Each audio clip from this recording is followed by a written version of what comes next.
স্টোরিবক্স বাংলার আজকের আয়োজন গ্যালাক্সি নিয়ে। চলুন কথা না বাড়িয়ে শুরু করা যাক। আমরা যখন রাতের আকাশের দিকে তাকাই অসংখ্য তারা দেখতে পাই, কিন্তু আপনি কি জানেন এই তারাগুলোর বেশিরভাগই আমাদের নিজের গ্যালাক্সির অংশ? আজ আমরা কথা বলবো গ্যালাক্সি নিয়ে, এক বিশাল রহস্যময় মহাজাগতিক জগৎ যেখানে রয়েছে কোটি কোটি তারা, গ্রহ, ধূলিকণা আর অজানা রহস্য। গ্যালাক্সি কি?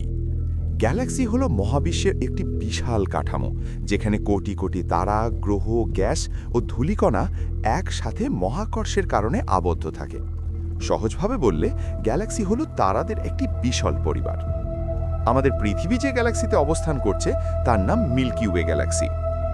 Milky Way galaxy Milky Way galaxy ভেতরে রয়েছে প্রায় 100 থেকে 400 বিলিয়ন তারা।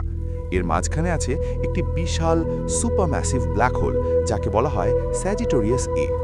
আমাদের সূর্য এই গ্যালাক্সির এক কোণায় অবস্থিত, আর সূর্যকে ঘিরেই পৃথিবীসহ অন্য গ্রহগুলো ঘুরছে। গ্যালাক্সির প্রকারভেদ। বিজ্ঞানীরা গ্যালাক্সিকে প্রধানত 4 ভাগে ভাগ করেছেন। স্পাইরাল গ্যালাক্সি, ঘূর্ণায়মান বাহু থাকে, দেখতে ঘূর্ণির মতো। মিল্কি ওয়ে এই ধরনের। এলিপ্টিক্যাল গ্যালাক্সি, গোল বা ডিম্বাকৃতি, সাধারণত পুরনো তারা দিয়ে তৈরি। ইররেগুলার গ্যালাক্সি, কোনো নির্দিষ্ট আকার নেই। লেন্টিকুলার গ্যালাক্সি, স্পাইরাল আর এলিপ্টিক্যালের মাঝামাঝির আকৃতি। প্রতিটি গ্যালাক্সি আলাদা, প্রতিটি অনন্য। গ্যালাক্সি কত বড়! একটি গ্যালাক্সির এক প্রান্ত থেকে অন্য প্রান্তে আলো যেতে হাজার হাজার বছর লেগে যায়।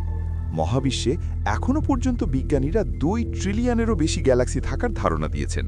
মানে ভাবুন, আমরা কত ছোট আর এই মহাবিশ্ব কত বিশাল। ব্ল্যাক হোল ও গ্যালাক্সি। প্রায় প্রতিটি গ্যালাক্সির কেন্দ্রে একটি করে ব্ল্যাক হোল থাকে। এগুলো এত শক্তিশালী যে আলো পর্যন্ত পালাতে পারে না।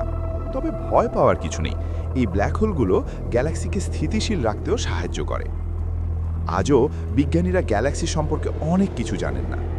ডার্ক ম্যাটার কি? গ্যালাক্সি কিভাবে জন্ম নেয়? আমাদের গ্যালাক্সির বাইরে কি প্রাণ আছে? এই প্রশ্নগুলোর উত্তর খুঁজতেই বিজ্ঞানীরা মহাকাশে পাঠাচ্ছেন একের পর এক অত্যাধুনিক টেলিস্কোপ। গ্যালাক্সি আমাদের শেখায় আমরা ছোট হলেও কৌতূহল সীমাহীন। এই বিশাল মহাবিশ্বে আমাদের অস্তিত্ব হয়তো ক্ষুদ্র, কিন্তু জানার আগ্রহই মানুষকে করেছে অসাধারণ। রাতের আকাশে তাকান, হয়তো কোনো এক তারা আপনাকে ডাকছে অজানা গ্যালাক্সির গল্প শোনাতে। স্টোরিবক্স বাংলার সাথে থাকার জন্য ধন্যবাদ। ভালো লাগলে লাইক, কমেন্ট ও শেয়ার করতে ভুলবেন না।